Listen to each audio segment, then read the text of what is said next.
Good evening, tireless members of the school board. I'm Diane Gould, Advocacy Chair of Fairfax County SEPTA. The COVID era imposes an even heavier budgeting burden on you than usual. Students and staff needs are compounded by educational loss and mental health challenges. Even the president has mentioned the critical need to address COVID impact on education. Budgeting and planning to address these educational losses must be thoughtful, deliberate, and span multiple years. Evidence shows that education and life skill losses due to extended learning gaps outside of school profoundly affect students with disabilities to a greater extent than their peers. Without a doubt, special education students are disproportionately impacted by COVID-19 school closures.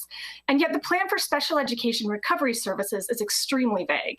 It has no firm guidelines to encourage equity and is currently only designed to address unrecovered losses between March and June of 2019, despite the reality of ongoing student losses over an entire year of truncated learning services.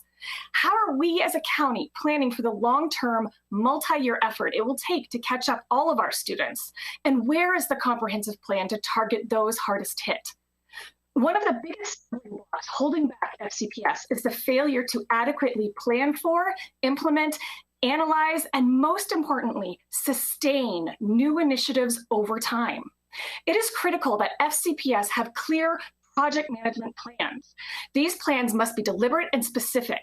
They must cover short-term, medium-term, and multi-year plan implementation, budgeting, and monitoring.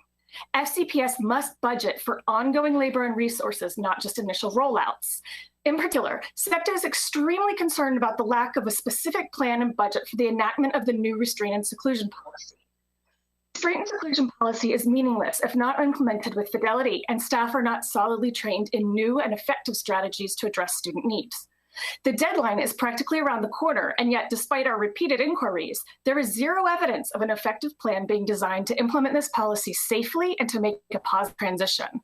Further, intensive training and resources are needed immediately in all programs where seclusion and restraint were practiced but no longer will be, and at the 3 locations where seclusion will still be used for the interim. It is a responsibility of FCPS to formulate comprehensive plans for implementing policy. It is up to the school board to manage FCPS and to ensure that FCPS delivers on its promises.